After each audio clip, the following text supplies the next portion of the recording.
Welcome to Cozy English. Tonight's stories are about animals, the ones who share our homes and our fields and our skies and our seas, the ones we have known all our lives, and the ones we encounter once and never forget. Animals have always been part of human language. They appear in our idioms and our metaphors, our poetry and our proverbs. We describe people by their animal qualities. We name our streets and our pubs and our sports teams after them. The English of animals is rich and specific. A flock of birds, a litter of kittens, a pod of whales, a cat that purrs and a dog that pads and a fox that slinks, a horse that canters, a fish that darts, a deer that freezes. Tonight you will hear all of this, woven into stories. Let the words settle. Let the pictures form behind your closed eyes. Let the English do its quiet work. If this channel helps you learn, please subscribe. New stories every week, and sharing this with someone costs nothing. Let's begin. Story 1. The Dog. The dog arrived on a Tuesday in February in a cardboard carrier that seemed far too small for what came out of it. Nora had been thinking about getting a dog for 2 years. She had thought about it the way people thought about things they wanted, but were not sure they were allowed to want. Cautiously, circling the idea rather than approaching it directly. She lived alone. She worked from home. She had a small garden. These were all facts that pointed towards the same conclusion, and yet she had hesitated. What changed her mind was not a decision so much as an appointment. She had gone to the rescue center simply to look, she told herself, simply to see. An hour later, she was driving home with a dog in a cardboard carrier on the passenger seat. His name, according to the rescue center, was Biscuit, which Nora felt was beneath his dignity. He was a medium-sized terrier mix of uncertain heritage, wiry-coated, brown and white, with ears that were too large for his head and which he carried in different positions depending on his mood, forward when curious, flat when uncertain, one up and one down when relaxed, which she came to understand was his version of contentment. He was uncertain for the first 2 days. He moved around the house slowly and carefully, sniffing everything, making no sudden movements. He chose a spot under the kitchen table and returned to it often. He ate his food but without enthusiasm. On the third morning, Nora woke at 7 to find Biscuit sitting on the end of her bed, looking at her with great patience and dignity, waiting to be acknowledged. She reached out a hand. He sniffed it. Then he stepped forward and lay down beside her, warm and substantial, and exhaled a long breath that sounded very much like relief. She renamed him Archie. He did not object. They developed their routines quickly, as if they had been waiting for each other to complete them. Morning walks at 7:30, before the day began.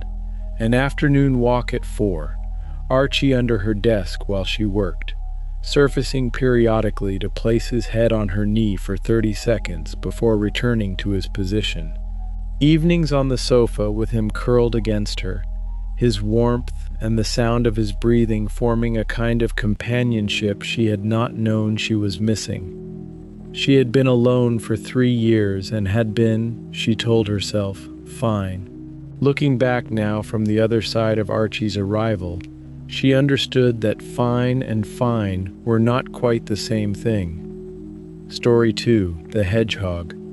She found it in the garden in October, in the gap between the compost heap and the fence. At first, Caroline thought it was dead. It was curled completely, a perfect, motionless sphere of spines, no visible gap, no movement. She crouched beside it and looked for a long time. Then she saw the faintest tremor, a tiny shudder of breath, barely perceptible. Alive then, but in trouble. She knew enough about hedgehogs. She had always paid attention to them in the garden, had left areas of the lawn wild for them, had put out water in summer. To know that a hedgehog out in the open in October was not well. Healthy hedgehogs by this point in the year should be preparing to hibernate, tucked deeply into a pile of leaves or a corner of a shed. They should not be lying in exposed positions, too cold to move. She looked up the local hedgehog rescue center on her phone and called.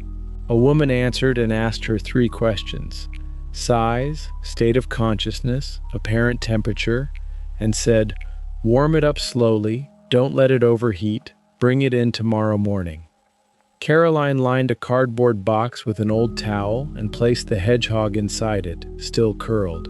She put a hot water bottle, wrapped in another towel so it was warm but not hot, at one end of the box. She set the box in the warmest room in the house, which was the kitchen, and checked it every 30 minutes. By 9 in the evening, the hedgehog had uncurled. It was small, smaller than a healthy autumn hedgehog should be, and thin. She could see that now, the skin loose around its face. Its eyes were half open. It did not try to move. She gave it a small amount of water with a dropper, which it accepted. She gave it a few pieces of dog food. She had read that this was appropriate, which it ignored. She sat at the kitchen table and looked at it in its box. She had not expected to feel this much about a hedgehog, but she did.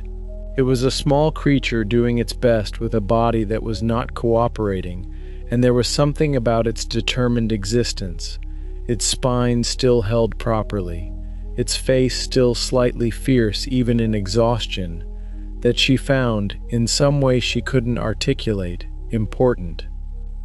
She drove it to the rescue center the following morning.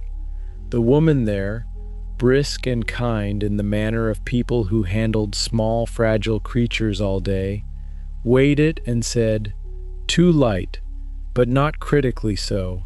It had a chance." Caroline drove home without the hedgehog. The kitchen felt different without the box.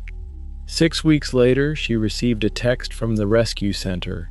"Your hedgehog is doing well and has been released." She read this 3 times and then made a cup of tea and sat by the kitchen window and felt, for reasons she didn't entirely understand, very glad. Story 3. The Horse. Elena had been afraid of horses for 23 years. The fear had a specific origin, a fall, at 8 years old, from a horse that had shied at a plastic bag.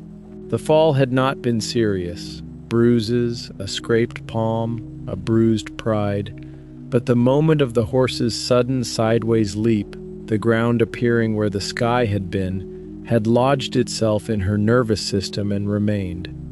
She had avoided horses entirely for 23 years. This was not difficult. She did not live in the countryside. She did not move in circles where horses were relevant. She had simply not been near one. Then her daughter Layla, who was now 7, became interested in ponies with the intensity that 7-year-olds applied to their particular fixations, and Elena found herself standing at the entrance to a riding school on a Saturday morning, trying not to let her discomfort show. The instructor, a woman named Ruth, had a gift for reading people that extended apparently to the parents as well as the children. She assessed Elena in approximately 6 seconds and said, as she took Layla to be introduced to the small gray pony she would be riding, "You can wait in the viewing area or you can come in. Either is fine." Elena came in. The pony's name was Cloud. It was approximately the size of a large dog. She had not remembered ponies being so small, though perhaps she had simply grown. Cloud stood with the particular patience of a pony that had been in a riding school for years and had nothing left to prove to anyone. It allowed Layla to approach, to stroke its nose, to be helped to mount, with absolute indifference. Elena watched from a few meters away. Her heart rate was elevated. She was aware of this, and did not consider it unreasonable. During the lesson, she stayed at the edge of the arena and watched. Layla on Cloud was delighted, wholly and completely delighted in the way that children were when something went better than expected. Cloud walked and then trotted, Layla bouncing and laughing, Ruth calling instructions in a calm voice. After the lesson, Ruth led Cloud to where Elena was standing. "He can sense when people are uncertain," Ruth said, not unkindly. "He won't do anything about it, but he knows." "Is that a problem?" Elena said. "No," Ruth said. "Most horses are more understanding than people assume." She paused. "Would you like to give him something?" She produced a carrot from her jacket pocket. Elena looked at the carrot. She looked at the horse. Cloud looked back with large, dark, entirely calm eyes. She took the carrot. She held it out on her flat palm, the way she had been taught at 8 years old in a different life. Cloud took it with soft lips, efficiently, and looked away. Her hand was not shaking. She was slightly surprised by this. "Same time next week?" Ruth said to Layla. "Yes, please," said Layla. Elena looked at Cloud's broad gray flank. "Same time next week," she said. Story 4. The Bees. Martin had not intended to keep bees. He had intended to help his neighbor, who kept bees and who had broken her wrist in April and needed someone to check on the hives while it healed. "Just look," Janet had said. "You don't need to do anything. Just look and tell me if anything seems wrong." He had looked. He had gone, in his shirt and without any protective equipment, because Janet had said he probably wouldn't need it if he moved calmly and didn't alarm them, and he had stood 3 meters from the hives and observed. He had expected to be frightened. He was not. The bees moved around him and past him and through the air above him in a pattern that seemed, the longer he watched it, to have a logic, not a logic he could follow exactly, but a logic he could sense. There was purposefulness to their movement. There was a sound, too, a low collective hum that came from the hives, that he found, unexpectedly and completely, peaceful. He went back 4 more times while Janet's wrist healed. On the 3rd visit, she came with him and stood beside him and told him what he was looking at. The foragers coming and going, the guard bees at the entrance, the way the activity at the entrance told you something about the state of the colony within. On the 5th visit, she suggested he might want to take a beekeeping course. 2 years later, he had 2 hives of his own at the bottom of his garden. He went to them every week in his suit and veil, moving with the careful, deliberate slowness he had learned was the appropriate mode. He used his smoker, a bellows device that produced cool, white smoke, which calmed the bees by triggering an evolutionary response to wildfire, making them focus on consuming honey rather than defending. He lifted the frames and examined the comb and looked for the queen, and counted brood cells and assessed stores. He had learned to read the colony. Not perfectly. Bees were complex and sometimes surprising, but well enough to know when things were right and when something needed attention. He had learned that a healthy hive had a particular smell, a warmth, a quality of activity that became familiar once you had experienced it enough times. He had learned that the bees would tell you things if you paid attention. What he had not expected, and what surprised him still, was what the bees had done to his experience of time. Working the hives required a quality of attention that excluded everything else. He could not think about his work or his concerns or his dinner while his hands were in a hive. He was simply there, with the bees, in a kind of enforced presence that he had found, over 2 years, quietly transformative. This summer, for the first time, he had harvested honey.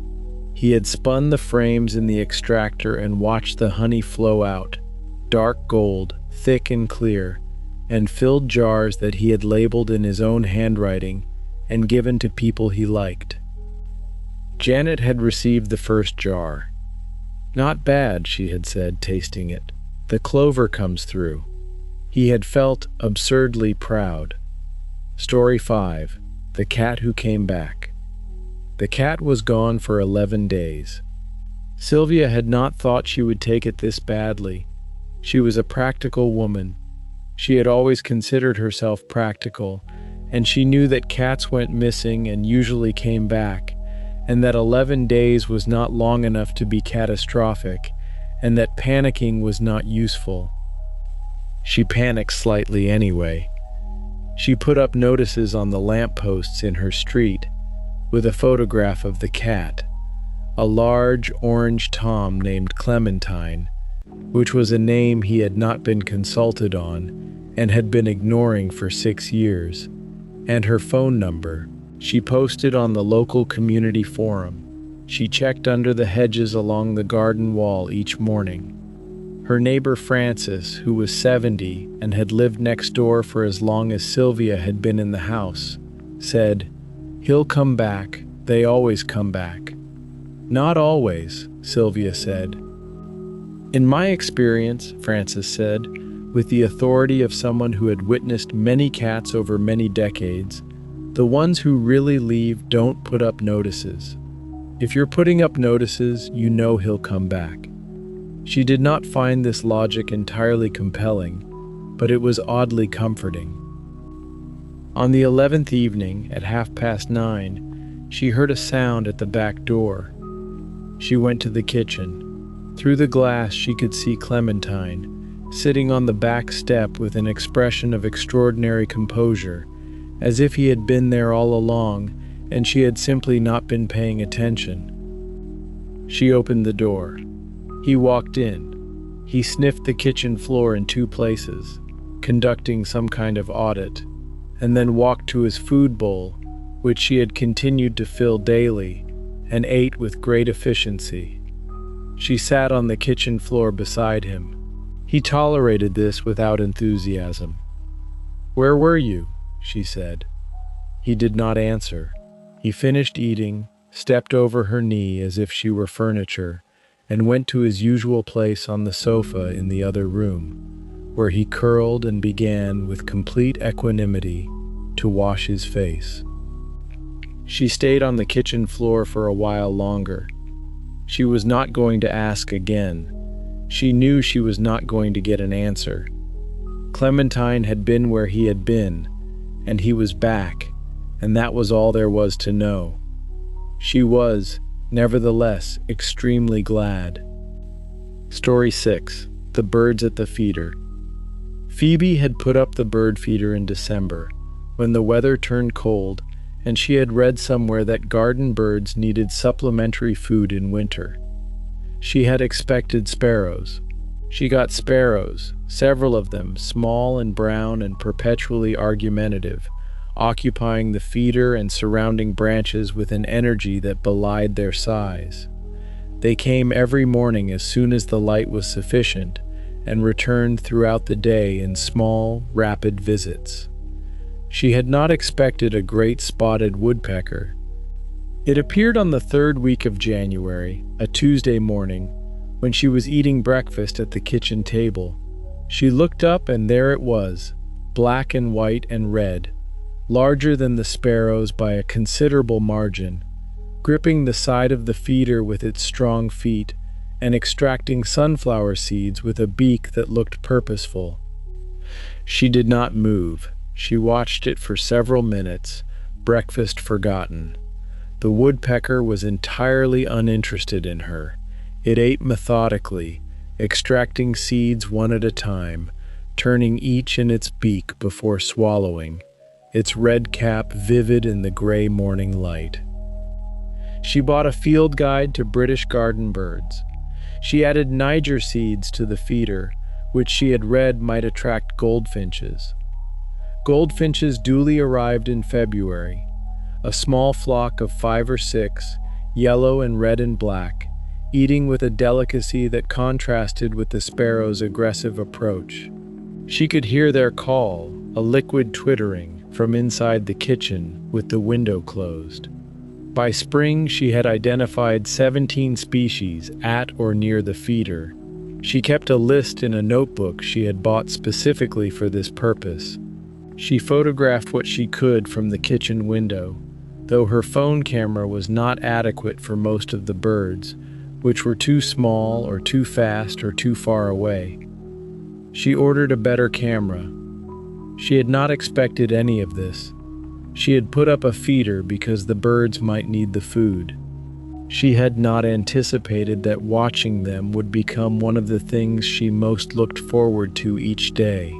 The 20 minutes at breakfast when she sat at the table with her tea and watched the feeder and its visitors, and learned the names and habits and characters of the birds in her garden, and felt connected to something that had been going on outside her window all along, without her noticing. The woodpecker came back, most weeks. She always stopped what she was doing when it appeared. Some things were worth stopping for. Story 7. The Rescue. The organization was called Second Chance, and it ran from a converted barn on the edge of a small town, and it was staffed almost entirely by volunteers.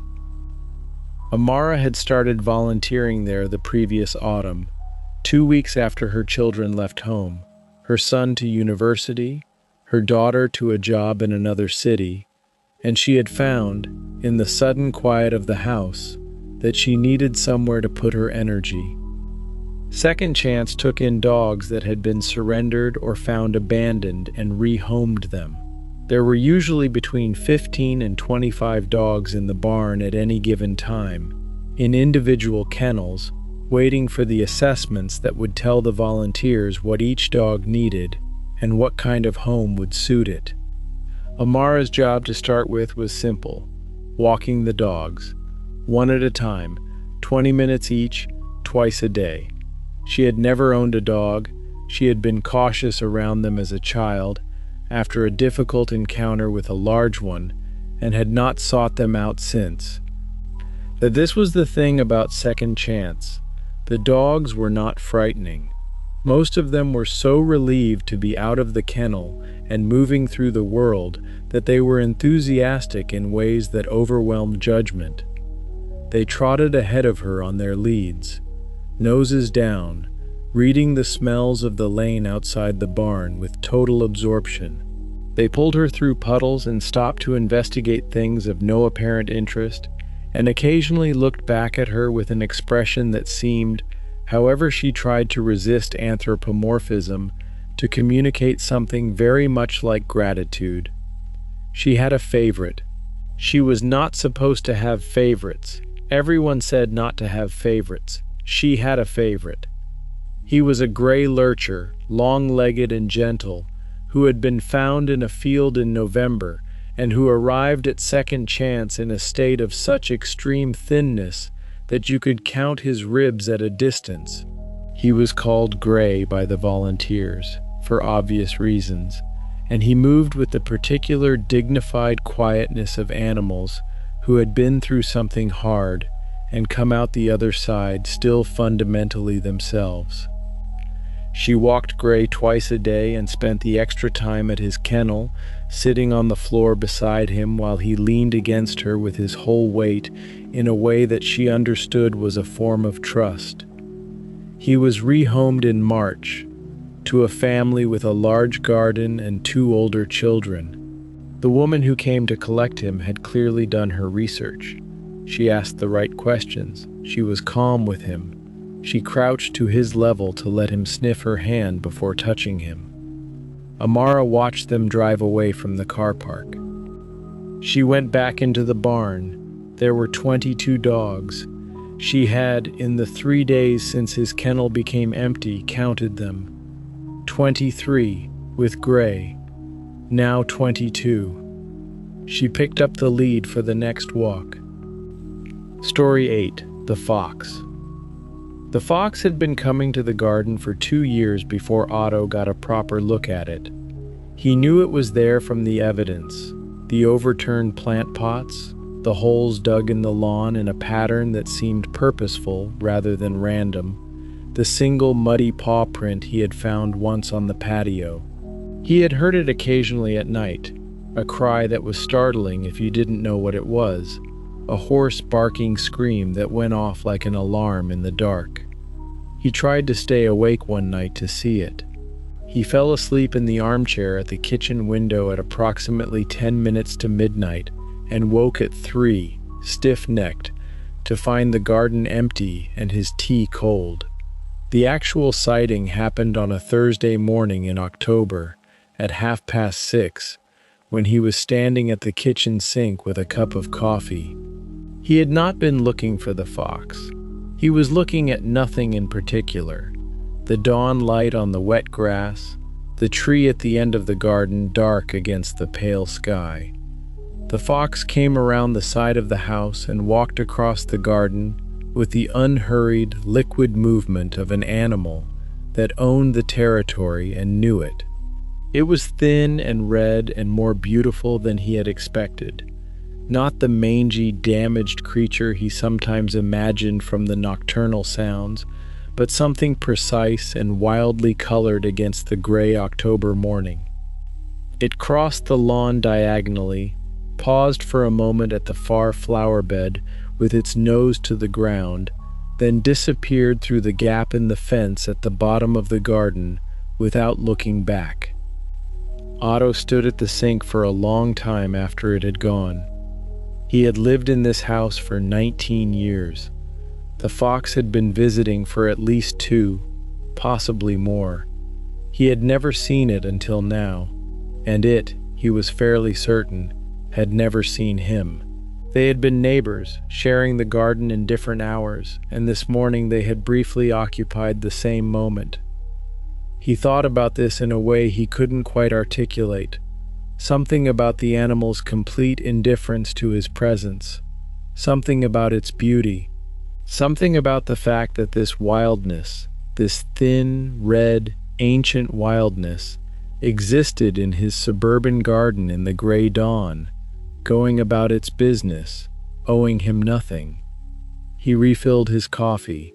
He stood at the window for another hour, just in case. The fox did not return that morning, but he saw it 3 more times that autumn, and each time he stopped what he was doing and watched until it was gone. Story 9. The Tortoise. The tortoise had been in the family for 53 years. Its name was Ptolemy, which was also the name of a cat owned by someone else mentioned in an entirely different story, because Ptolemy was a name people gave to animals they felt deserved something classical, and this tortoise had seemed, from the beginning, to demand a certain dignity. He had been bought by Harriet's parents in the year she was born, which made him exactly her age. He had lived in the family's garden every summer and hibernated in the garage every winter in a box of straw that was moved each year when the car was taken out and replaced each year when the car came back. He had survived 3 house moves, a near miss with a lawnmower, and 1 winter when he had woken prematurely from hibernation and been found wandering the garage in February. He had outlived Harriet's parents. He had come to Harriet when they died because no one had ever thought to make explicit arrangements for a 50-year-old tortoise, and Harriet was the obvious person. He lived in her garden now. He moved around it in a way that suggested he had an itinerary, but was not going to share it. From the warm patch by the south-facing wall in the mornings, to the shade of the apple tree in the afternoons, to the clover patch near the fence where he grazed with the methodical patience that was perhaps the defining quality of his personality. She fed him dandelion leaves and strawberries and pieces of cucumber, which he accepted with the measured appreciation of a creature that had been eating for more than half a century and had strong views about quality. Cucumber he ate with equanimity. Dandelion leaves he appeared to prefer. Strawberries he ate with what she could only describe as enthusiasm, which for Ptolemy was a subtle but unmistakable quality, a slight increase in the speed at which he extended his neck, a purposefulness in his approach. He was a spur-thighed tortoise. He could, her research told her, live to be 100 years old, possibly more. She found this extraordinary.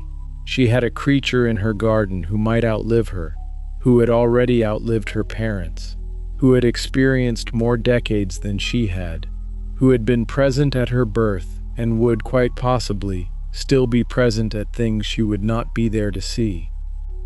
She sat in the garden on summer evenings and watched him graze and thought about this, about the strange, specific intimacy of sharing your garden with something so old, about what it meant to be custodian rather than owner of a life.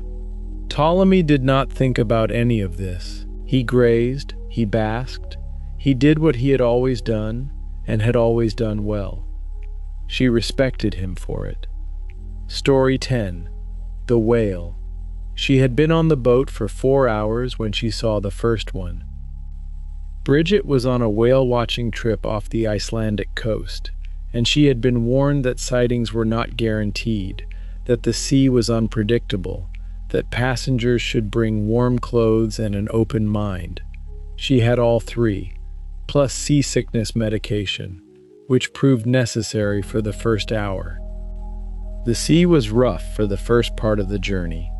Then it calmed, or she adjusted, and she stood on the upper deck in a windproof jacket with her binoculars and watched the gray water with the particular attention of someone who had wanted to see a whale since childhood and was trying not to want it too much, in case it didn't happen. It happened. A blow first, a vertical column of vapor, perhaps 50 meters to the starboard side, there for a second and then gone. Then another. Then, in the swell between two low waves, a dark shape, immense, the back of it breaking the surface in the slow, unhurried arc that she recognized from every documentary she had ever watched. A humpback whale, surfacing, breathing, being. The boat slowed. Everyone on deck became very still. The whale surfaced twice more, each time showing more of itself. The long, knobbled back, the small dorsal fin, and on the third surfacing a glimpse, brief and overwhelming, of the tail as it lifted and then disappeared beneath the surface. The fluke was enormous. It hung in the air for a single second, water streaming from its edges, before it slid cleanly down into the dark water below. Silence on the deck. Then someone exhaled. Then everyone did. Bridget stood with her binoculars still raised, looking at the place where the whale had been. The water was moving in the way water moved after something large had passed through it. A disruption in the surface, rings spreading, and then gradually settling back to something almost normal. She lowered the binoculars. She had been trying not to want it too much. She had failed at this. She had wanted it enormously, and she had got it. And the thing she had got was larger than what she had imagined wanting. It always was, with creatures of that scale. The actual scale of them required being present to understand. She stood on the deck for a long time after, looking at the gray water. The guide was talking quietly, explaining behavior, biology, the patterns of the whale's presence in these waters. She heard some of it and missed some of it. She did not mind. She had what she had come for. She would not forget it. Story 11. The Farm.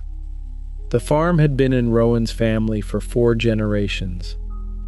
He had grown up with animals in a way that meant he had never experienced them as separate from ordinary life. They were simply there, part of the fabric of the place, part of the work, part of the texture of every day. The sheep in the upper fields, the cattle in the lower pasture, the chickens in the yard, the working dogs that were not pets but colleagues. He had gone away to agricultural college at 18 and come back at 21, as he had always known he would, though the knowing had not always felt comfortable. Some of his friends from college had gone on to different things. He had come back to the farm. The work was relentless and he was used to it. He rose at 5 in all seasons. In lambing, which ran through February and March, he rose at whatever hour the lambs required, which was sometimes all of them. He had delivered lambs in the dark and in the snow, and once, memorably, in both at the same time, in a field that his grandfather had plowed and his father had grazed, and that he would now pass on in turn. He had a particular relationship with the cattle. Not sentimental, he was not, by training or temperament, sentimental about the animals, but attentive. He could read a cow's condition and temperament at a distance, in the way that his grandfather had read them at a distance and his father after him. The way she carried her head, the quality of her coat, the subtle shift in behavior that might mean contentment or might mean illness, depending on what else accompanied it. He had lost cattle. It was part of farming. He had never become indifferent to it. He did not think you were supposed to become indifferent to it. This morning he was moving the cattle from the lower field to the upper one. He opened the gate and stood back. The herd moved through in the patient, unhurried way of animals that have been moved many times and understood the process. Each one passed him close enough that he could have touched them, warm and heavy and smelling of grass and themselves. He counted them as they passed, which was also something his father had done and his grandfather, and which was both practical and something else, something harder to name. He counted 43, all present, all in good condition. He closed the gate. The cattle spread into the upper field, heads dropping immediately to the grass. He stood at the gate for a moment in the early light. The hills above the farm were clear this morning, a sharp autumn day, the sky a high pale blue. The kind of morning that reminded you why this work was worth the other kinds of mornings, the dark and wet and relentless ones. He turned and walked back down to the yard to start the next thing. Story 12, The Last Walk. He was 14, which was old for a dog of his size, and he moved now with the careful, considered steps of an animal that had discovered that the body had opinions and needed to be consulted. Patrick walked beside him at whatever pace he set. This was different from how they had walked 10 years ago, when Patrick had been the one struggling to keep up. Different from 5 years ago, when they had still covered miles without thinking. Different even from last year, when the slowing had begun in earnest. He did not mind going slowly. He had learned over 14 years of this dog's company that going slowly was often the better way. The route was the one they had always taken, up the hill behind the house, along the ridge, down through the woods. In recent months they had abbreviated it, the top of the hill rather than the ridge, the path through the lower edge of the woods rather than all the way through. Today he judged that even this might be too much, and they went only as far as the bench at the brow of the hill, where they stopped. Patrick sat on the bench. The dog, his name was Hector, though Patrick had been calling him numerous things over the years, most of them affectionate variants that Hector had learned to respond to equally, lay at his feet, slowly, with a careful lowering that suggested the ground was welcome. The valley below them was spread out in the morning light. Patrick had seen it in every season from this bench, with Hector beside him. Summer haze and winter frost and spring mud and the particular gold of October, which it was now. He looked at the dog. Hector's muzzle was almost entirely white. It had been black when he was young, and had turned gray and then white over the years in a transition Patrick had watched without being able to mark exactly when each stage had happened. His eyes, when he looked up at the sound of his name, were still clear and brown and entirely themselves. Patrick had not thought, when he got the dog, about what this would be like. He had thought about walks and company and the uncomplicated pleasure of a dog in the house. He had not thought about this particular bench on this particular morning, looking at this particular face, understanding that the things they still had were not infinite. He put his hand on Hector's head. The dog pressed gently upwards into the warmth. They sat there for a long time, the two of them, on the bench at the brow of the hill, in the October light. Then, when Hector was ready, they walked slowly home. Story 13. The Stray.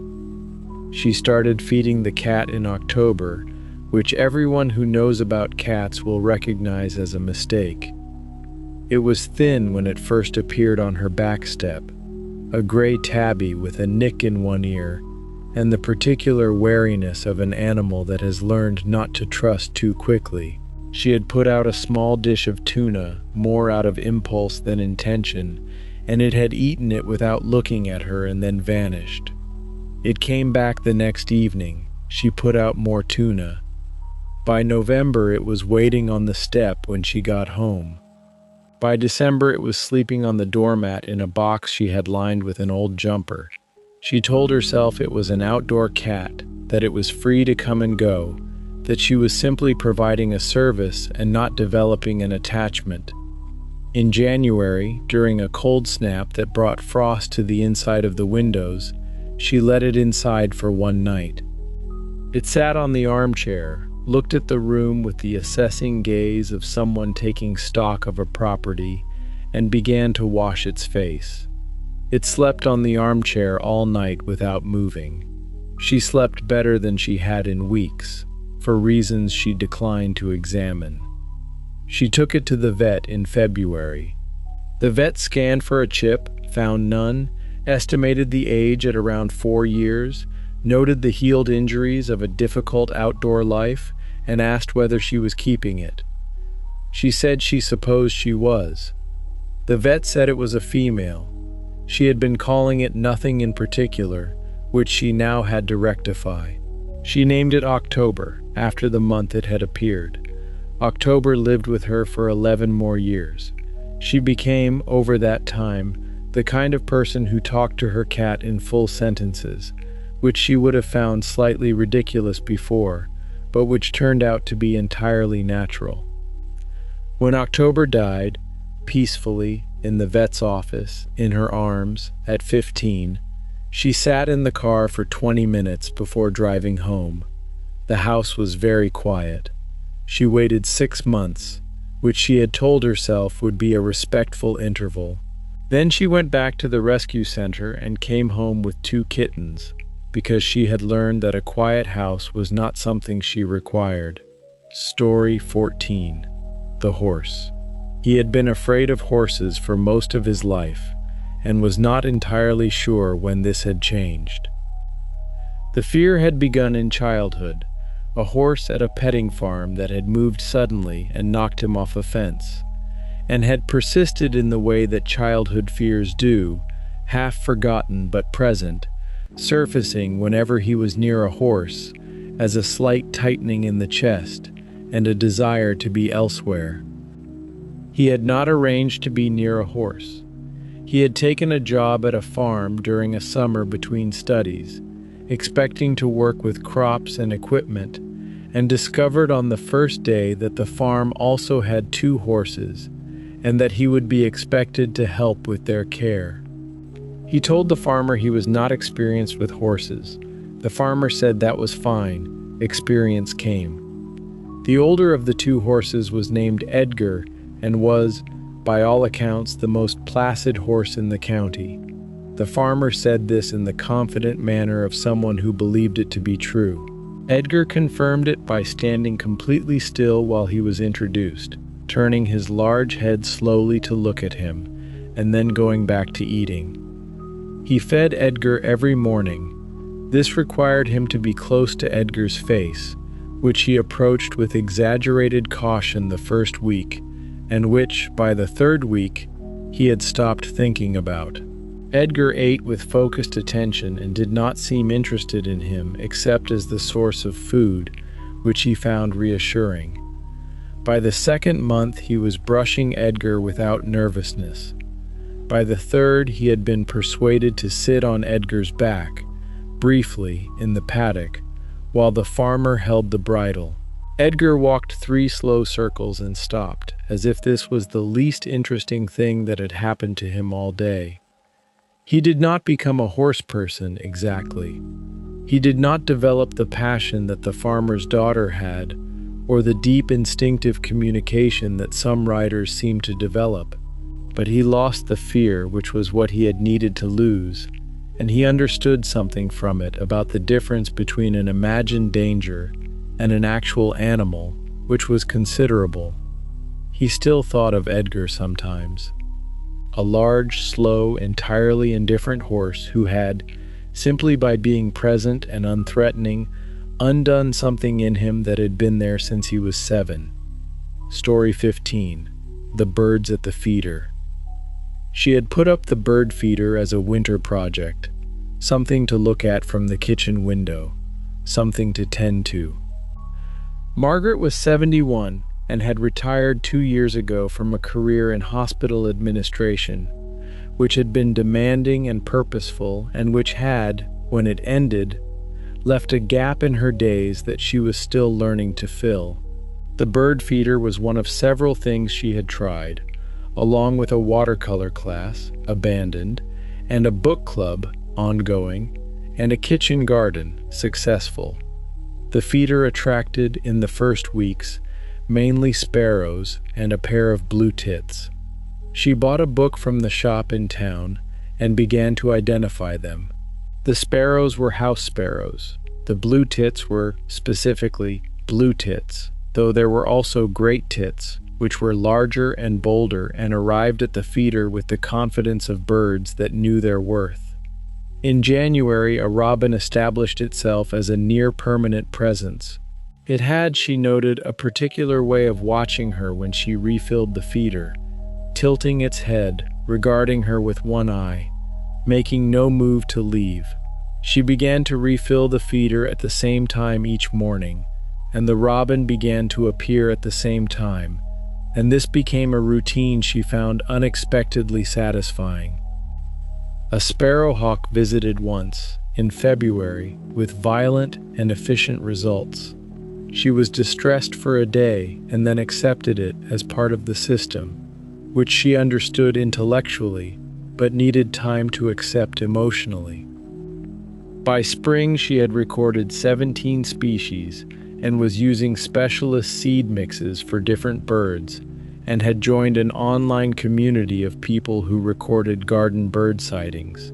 She had not expected to become this person. She had put up a feeder on a whim and had found, on the other side of it, a whole structure of attention and knowledge and small daily rituals that organized her mornings in a way that pleased her.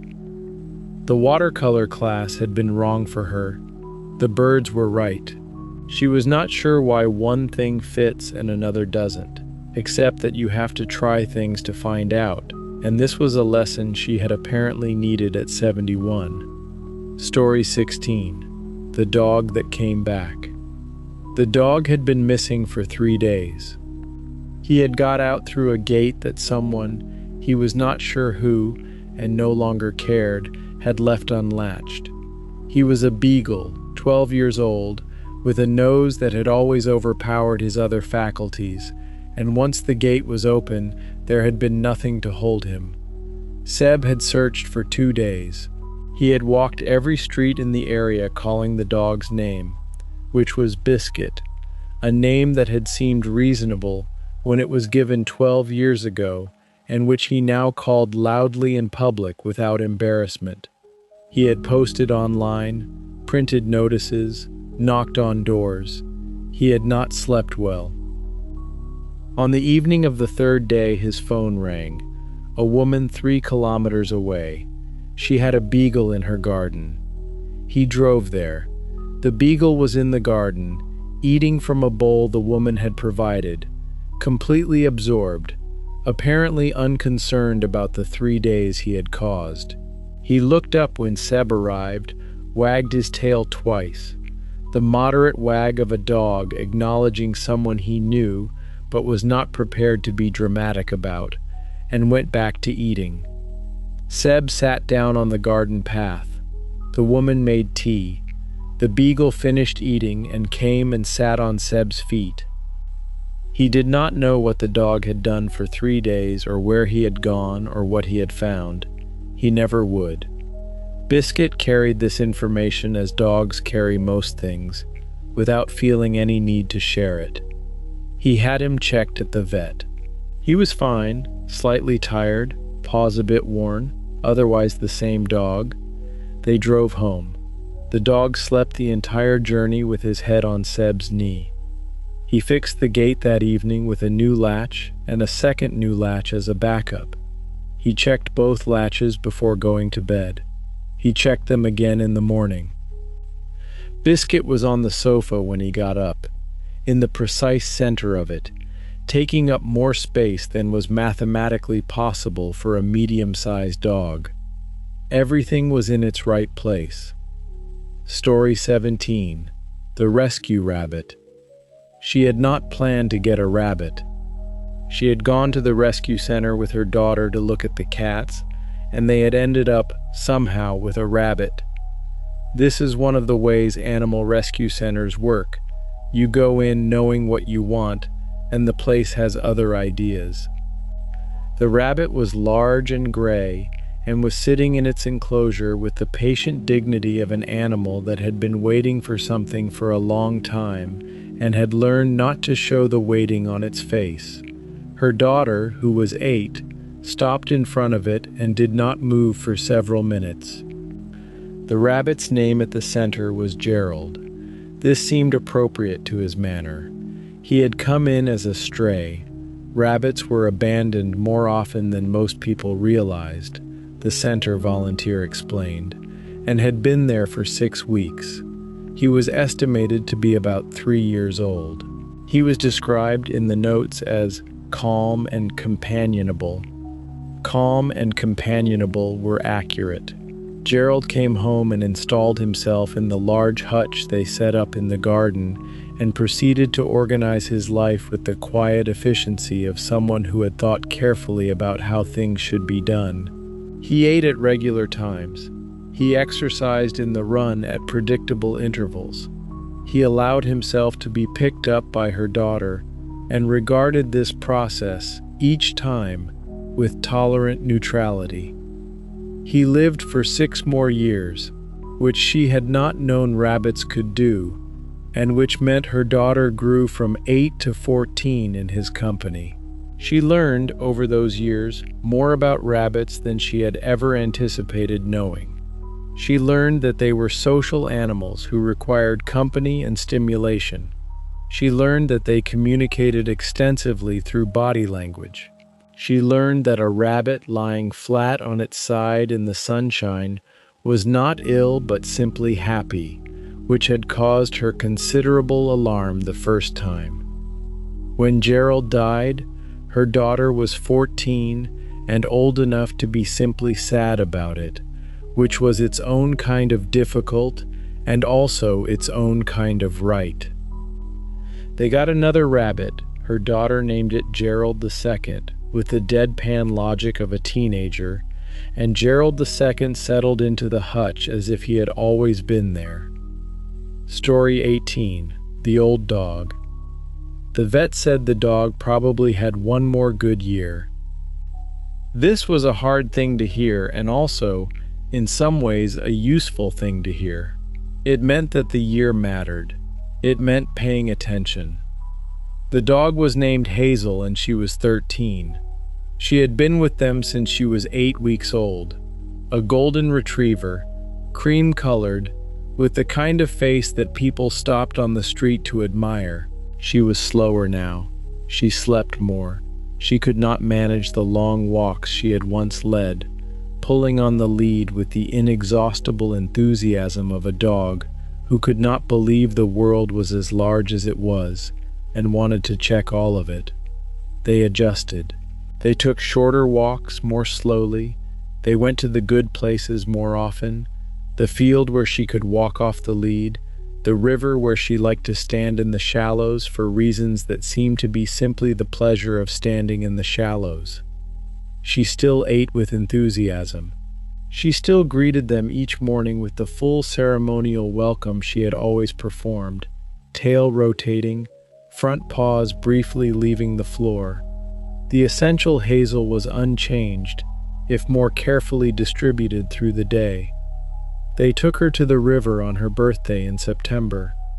She waded in up to her belly and stood there for a long time, looking at the water, and then turned and came back and shook herself, and they were all soaked, and she seemed very satisfied with this. The vet's year turned out to be 14 months. On a Tuesday in November, when it was clear she was in pain and not improving, they drove to the vet together. They held her while she went. It was the hardest thing and also the right thing, and those two facts existed together in the way that many of the hard and right things do. She had been a good dog. She had been, in the way of dogs, completely herself for 13 years. This was what they kept coming back to in the weeks that followed. She had been completely herself, and they had been there for it, and this was a kind of gift. Story 19. The Bees. He had not expected to become a beekeeper. He had expected, when he inherited his uncle's house and land, to sell the hives.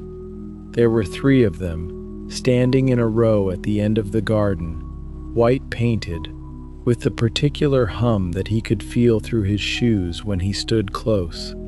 His uncle had kept bees for 30 years. He had kept nothing and was not, he would have said, a person who kept things. The man from the Beekeeping Association arrived with a veil and a smoker and the unhurried confidence of someone at home among bees. He went through the hives and reported that they were healthy, that the colonies were strong, that it would be a shame to disperse them. He said this without pressure, as a plain statement of fact.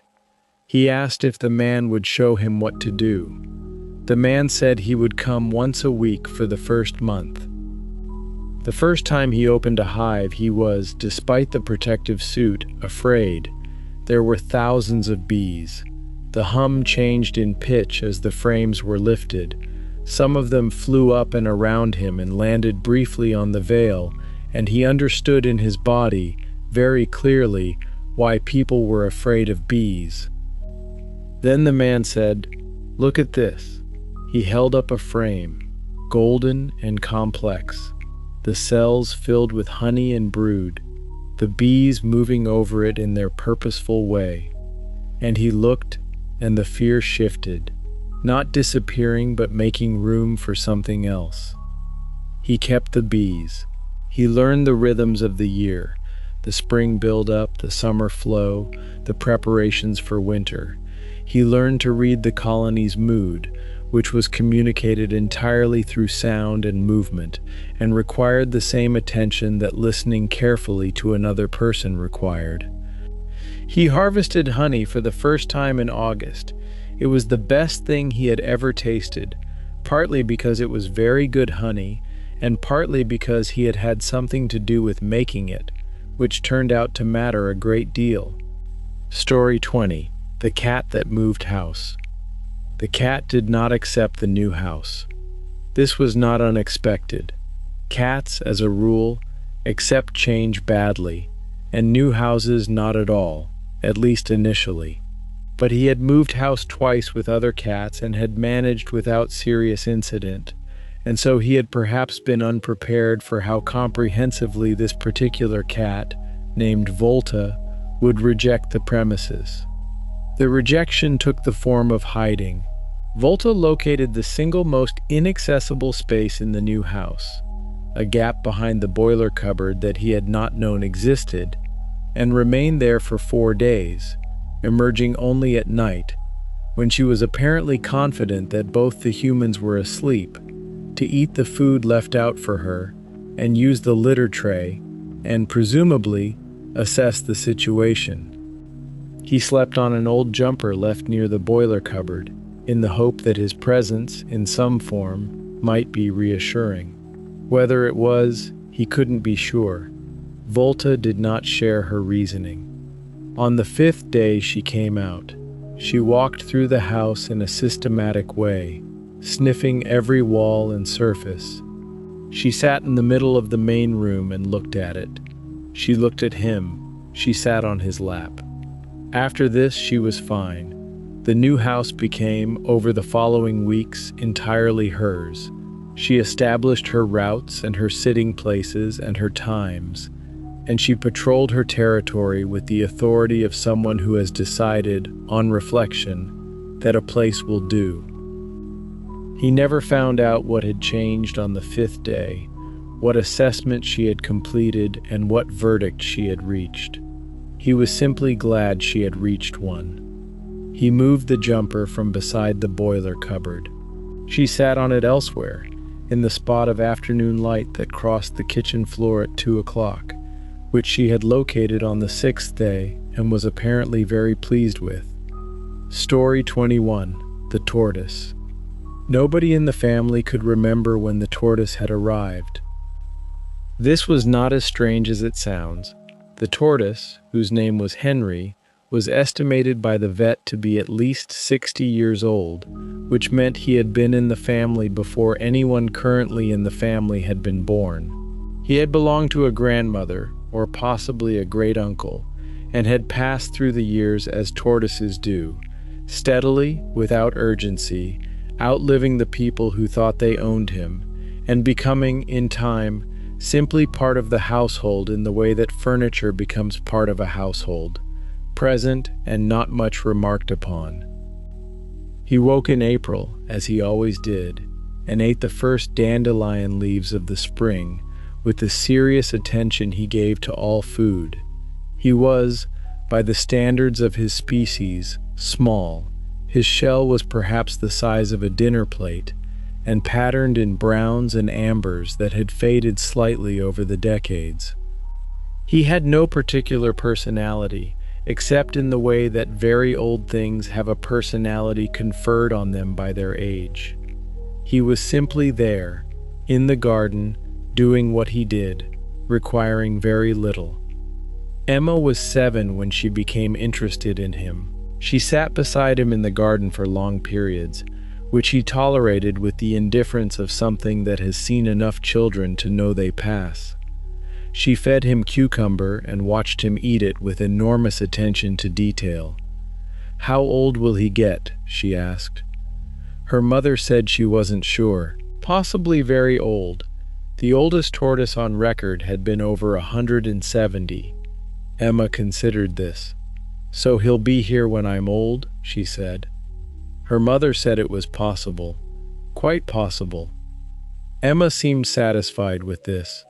She went back to watching Henry eat his cucumber. Henry ate his cucumber without acknowledging this exchange, which had nothing to do with him, and continued eating. Story 22. The Farm Dog. She had always been a city person until she moved to the farm, and city people, she had learned, understood dogs differently. In the city, dogs were companions, pets, members of the family unit, in some cases treated with a degree of consideration that rural people found perplexing. In the city, a dog went for walks on a lead and slept on the sofa and had birthdays. On the farm, the 2 sheepdogs were workers. They understood this.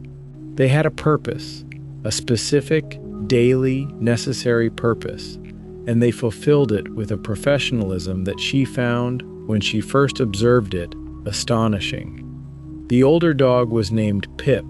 She was 7, black and white, with the focused intensity of a dog that was always, even in rest, slightly on call. When the farmer, her husband's uncle, moved the sheep, Pip transformed.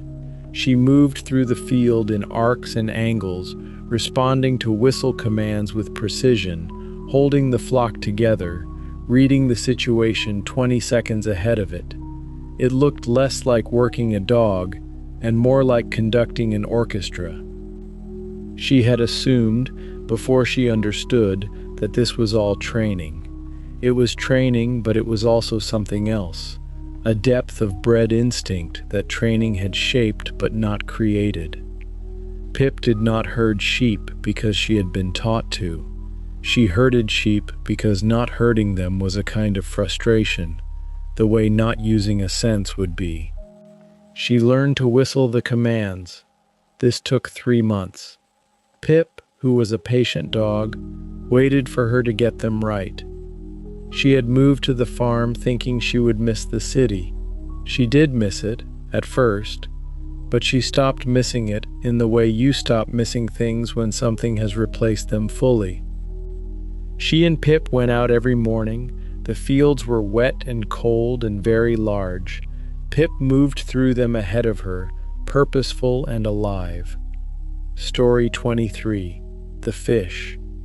He kept fish for 20 years and never named a single one.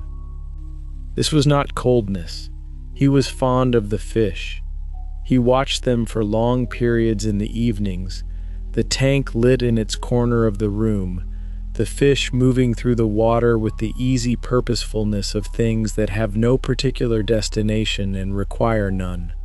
He maintained the tank carefully. The water chemistry, the plants, the temperature, the careful balance of species that could coexist without incident. But naming them had always felt to him like the wrong kind of attachment. Fish were not dogs. They did not know him. They did not distinguish him from any other large shape near the glass. The relationship was one-sided in a particular way, and he thought naming them would make him pretend otherwise. What he loved about the fish was not the relationship but the watching. The tank was the most peaceful thing in his flat, quieter than the radio, more calming than a book. When he was anxious, it helped him to sit in front of it for 20 minutes. The fish moved, the plants swayed in the current from the filter. The light shifted slightly as clouds moved past the window. His friend Sarah, who did name all her animals, thought the no-naming rule was eccentric, bordering on cold. He disagreed. He thought it was more honest. He was their keeper, not their companion. He provided them with what they needed and observed them and found them beautiful and interesting, and he thought this was sufficient and that calling it insufficient was a human bias. He had explained this once to a date who had asked about the fish. She had found it interesting. She had also found it slightly difficult to argue with, which was a quality she seemed to appreciate in a person. He kept fish until he moved to a place where a tank was not practical, and then he didn't, and he did not replace them with anything, because he understood by then that what he had been doing was not the same as the thing other people called pet keeping, and the honest thing was to recognize that. He still found himself, occasionally, drawn to aquarium shops. He stood in front of the tanks for longer than he needed to. Story 24. The Fox. She first saw the fox in January, at 2 a.m, from the window of the kitchen where she had gone to get a glass of water. It was standing in the garden under the yellow light of the street lamp at the far end, very still, looking at something she couldn't see. It was large for an urban fox. She had seen them before, the thin, sharp-featured animals that moved through city gardens with the hurried manner of animals who knew they weren't supposed to be there. This one was different. It stood as if it owned the place. She watched it for 5 minutes without moving. It didn't look at her. It watched whatever it was watching, and then it walked, unhurriedly, to the corner of the garden and through the gap in the fence and was gone. After that, she looked for it. She started leaving scraps, not so much that it would become dependent, because she had read that this was the wrong thing to do, but enough to be an encouragement. She started looking out the kitchen window at 2 in the morning when she couldn't sleep, which was more often than she'd like. She saw it 9 more times over the winter and spring, always alone, always moving with that same unhurried authority. Once it stopped and looked directly at her through the window, a direct, flat gaze that lasted about 3 seconds before it moved on. She did not romanticize the fox. She was aware that it was a wild animal with a wild animal's practical concerns and no particular interest in her. But she was interested in it, the way it moved, the way it occupied the garden as a space that was, from its perspective, simply part of its territory, full stop. Her garden, her house, her life. This was one view. The fox had another, equally valid, in which she was simply part of the landscape. She found this, for reasons she couldn't entirely articulate, a useful thing to be reminded of in the small hours of the morning. Story 25. The Last Pet. When the old dog died, he was 80 and said he would not get another. This was not because he had not loved the dog. He had loved the dog very much. A rescue greyhound named Apollo, who had lived with him for 7 years and who had died, at 12, in the gentle and purposeful way that good vets allow, on a Tuesday afternoon in June. It was because he was 80 and he could not guarantee what he could guarantee at 60 or 70, which was that he would be able to care for an animal for its whole life, and he would not take an animal and not care for it properly. This seemed to him a clear and simple reason. His daughter said she would take any animal if it came to that. He said, "Yes, but what if it comes to that quickly?" She said, "Then it comes to that quickly." He said, "No." He lived without a pet for 6 months. The house was quiet in a way it hadn't been for decades. He had kept dogs since he was 35, one after another, and the silence of a petless house was loud to him in a way he hadn't expected. In December, his daughter brought him a cat, an elderly one, she said, 8 years old, from a rescue center whose previous owner had died. She said, "This cat is not a young animal either," she said. "You're both at a similar stage and you can look after each other." He looked at the cat looked at him. It was a large orange tabby with the settled expression of an animal that had seen things. He said, "What's her name?" His daughter said, "Gerald, actually. It's a long story." He laughed. The cat sat down on the sofa in the manner of something that had decided, without consulting anyone, that this was going to be fine. Story 29. The Guinea Pigs. They had got the guinea pigs for the children, and they had become, as these things often do, primarily the responsibility of the adults. This was not a complaint. She had not expected to feel particularly attached to 2 small rodents named Butterscotch and Marble, but she had, over the 18 months they had been in the house, developed a genuine fondness that she reported to her husband with the mild embarrassment of a person surprised by their own feelings. They were not complicated animals. They squeaked loudly at 5:30 every afternoon, which was feeding time, and they had apparently memorized this time with a precision that would have impressed a watchmaker. They ran around their enclosure in patterns she had come to recognize: the feeding circuit, the exploratory circuit, the anxious circuit when something startled them. She knew their individual personalities, which were distinct. Butterscotch was bold and first at the food. Marble was cautious and preferred to observe before committing to anything. Her children, aged 6 and 9, visited the guinea pigs with enthusiasm that was genuine but inconsistent, in the way of children with animals, present and attentive one week, distracted by other things the next. She did not mind. She had taken over the daily care without resentment and had found, in the doing of it, something she hadn't anticipated. A small, fixed point in the day that required her presence and attention and gave her, in return, two small creatures who squeaked at her and ate the vegetables she brought and ran their circuits with apparent contentment. It was a modest thing.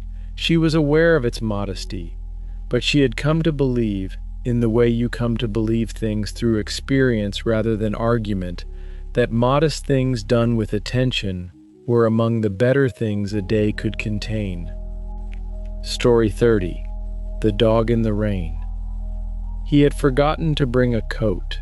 This was the reason he was sheltering in the doorway of a closed shop at 10:30 on a Tuesday evening, while the rain fell with the purposeful intensity of rain that intended to continue. The dog appeared from around the corner at a trot, moving through the rain with the unbothered energy of an animal that had categorized rain as not a reason to change anything. She was medium-sized, brown, with the build and expression of a dog that was owned and cared for, and she was alone. She stopped at the doorway and looked at him. Then she sat down, which seemed to be her way of deciding that this was where she was going to be for a while. He assumed she was lost. He checked her collar. There was a disc with a phone number. He called the number. A man answered, sounding simultaneously embarrassed and relieved. She had pushed through the garden gate. He was so sorry. He was on his way. The man lived 7 minutes away. They stood in the doorway for those 7 minutes, the dog apparently content with this arrangement, occasionally looking at him, and then looking at the rain with the same expression. He gave her the only thing in his pockets, which was half a packet of mints. She declined the mint but allowed him to scratch her ears, which she received with the gracious stoicism of an animal used to the well-meaning gestures of strangers. The man arrived, breathless and grateful. The dog's name was Rosie, he said. She did this sometimes. He watched them walk away through the rain, the dog at the man's heel, both of them getting thoroughly wet and neither apparently much bothered by it. The rain continued for another 10 minutes and then stopped.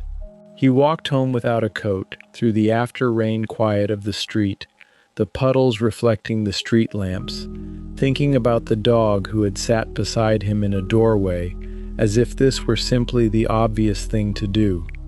It had been, he thought, a very good 10 minutes. Story 31. 2 Cats. They had not planned to have 2 cats. They had planned to have 1 cat and had come home from the rescue center with 2, because when you separate 2 cats who have been together their whole lives, you carry that with you, and they had not been able to carry it.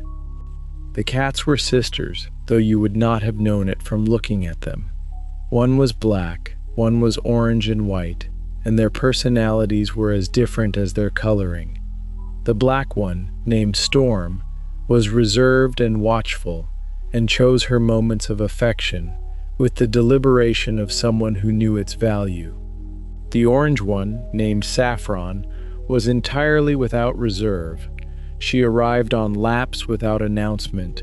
She narrated her day in a series of chirps and trills. She greeted visitors with the enthusiasm of someone who had been waiting for them specifically. They lived together in the way of siblings who have long since worked out their boundaries. Storm had the armchair. Saffron had the sofa. They ate from separate bowls placed precisely the same distance from the wall.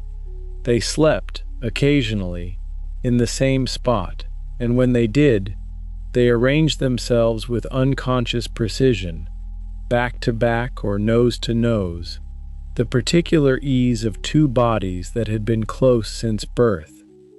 She had not planned 2 cats. but she had, after 3 months, become entirely unable to imagine one. The house required both of them, required Storm's watchful presence and Saffron's running commentary, required the specific gravity of 2 cats going about their separate lives in the same space. The rescue center had known what they were doing when they listed them together, she thought. Some things should not be separated. The people who ran these places understood this about animals.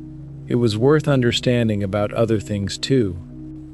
Story 26. The Donkey Sanctuary. She had been volunteering at the Donkey Sanctuary for 3 years when she finally understood why she kept coming back. It was not because she had particularly loved donkeys at the start. She had come originally because a friend had suggested it during a difficult winter. A friend who believed, with calm persistence, that animals were good for people who were not doing well. She had gone once expecting not to return, and had come back the following week and had not stopped.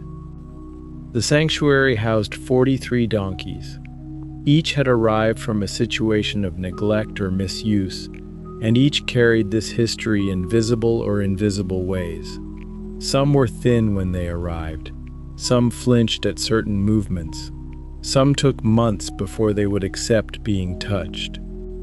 Her role was simple: feeding, grooming, walking them around the paddock, sitting with them. The sitting was underrated in importance, she had learned. A donkey that had been mistreated needed time near people who simply sat, doing nothing alarming, being there. The hours she had spent doing exactly this were among the most quietly useful hours she could account for.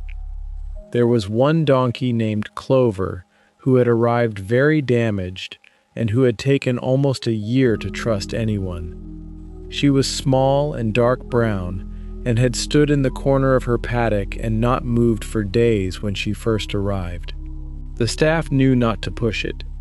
The day Clover walked up to her and put her nose against her hand, a Thursday morning in autumn, unremarkable in every other way, she had stood completely still and felt something she was not able to name, but which was large and quiet and real.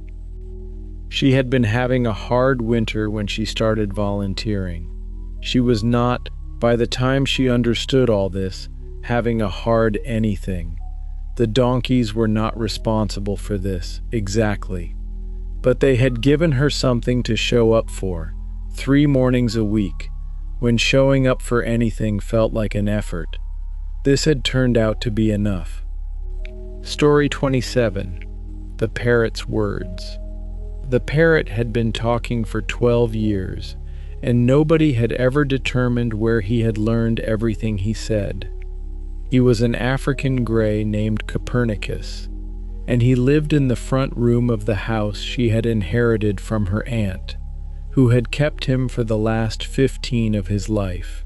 The aunt had died and left the house and the parrot both, and she had moved in, partly because she needed somewhere to live and partly because Copernicus deserved continuity.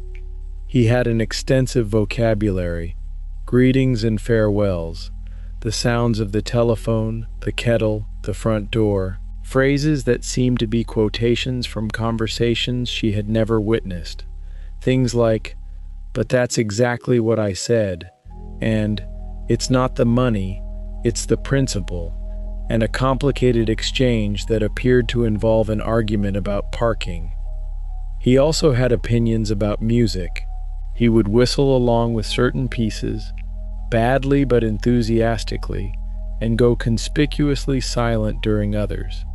He appeared to dislike jazz in a personal way. She had moved in unsure whether she was a parrot person. She had learned over 2 years that this was not really the relevant question. The question was whether Copernicus was a her person, and he had decided apparently that he was. He came to her shoulder when she was reading. He said goodnight every evening at 9, regardless of what she was doing. He would outlive her, almost certainly. African Greys lived 60 years or more, and he was 15. She thought about this sometimes. Who would inherit him?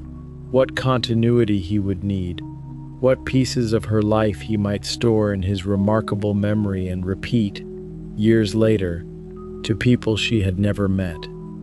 The idea pleased her rather than unsettled her.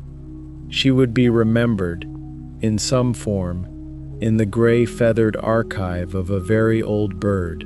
There were worse legacies. Story 28. The sheep. He had grown up with the sheep and never thought much about them until the year he went away and came back. The farm had been in his family for 4 generations. He had been born into it and had worked it since he could walk, and had not, until he left for 2 years in his 20s, considered what it would be like to not be surrounded by sheep. The answer turned out to be that it was fine.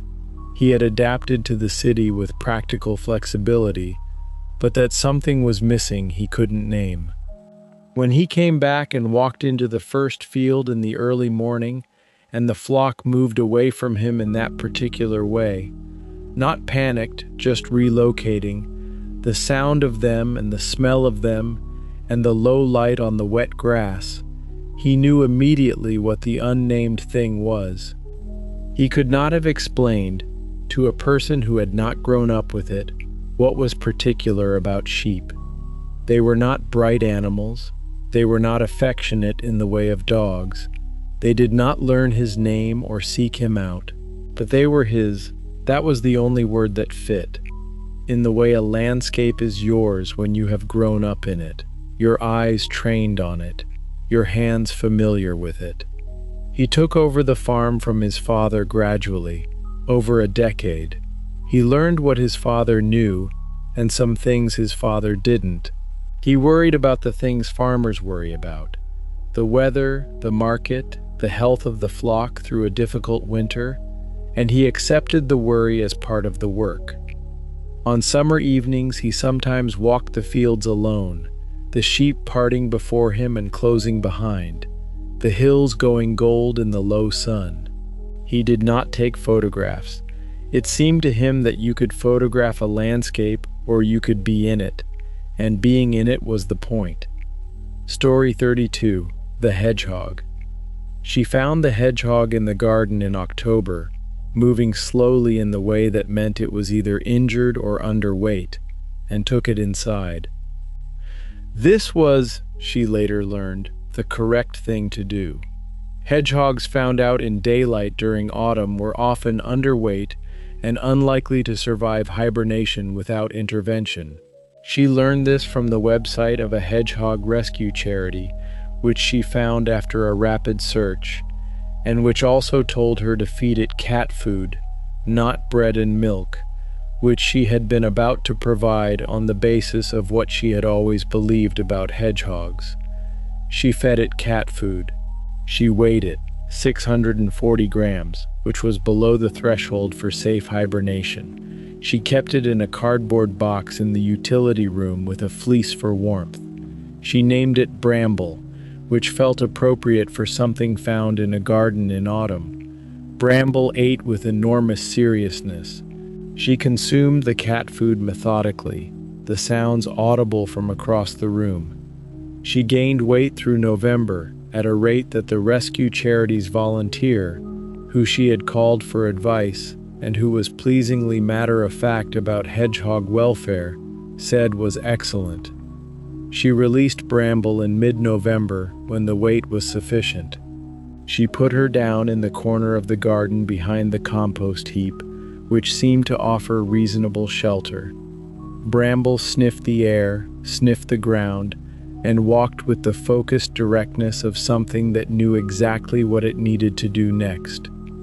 She had looked after a hedgehog for 6 weeks. She had learned more than she had expected about hedgehog biology and the proper care of British wildlife and the specific requirements of winter hibernation. She had also found, in the weekly weighings and the evening feedings and the consultation with the rescue volunteer, a quiet satisfaction that she hadn't anticipated. The following October, she checked the garden carefully in case Bramble, or any other hedgehog, needed help. She found no hedgehog, which probably meant they were healthy enough to manage. She left some cat food by the compost heap anyway. And there we rest, at the end of tonight's stories. You have met a rescue dog finding his place in a new home, a hedgehog nursed through a cold night, a woman slowly losing her fear of horses, a retired man discovering bees. You have watched a cat return from 11 days of unexplained absence, learned the names of garden birds, walked the dogs at a rescue center, glimpsed a fox in the gray morning garden.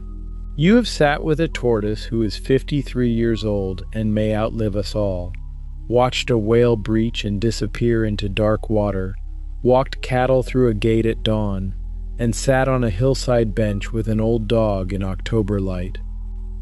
Animals speak to us in a language without words. Tonight you have learned to speak about them, in English that is specific and alive, and full of the sounds and textures and weights of the creatures we share this world with. That is yours now. Carry it gently. Please subscribe to Cozy English if these stories have served you. New episodes every week on every topic. Share this with someone you love who is learning English. It is a good thing to share. Good night. Rest well. Dream perhaps of something wild.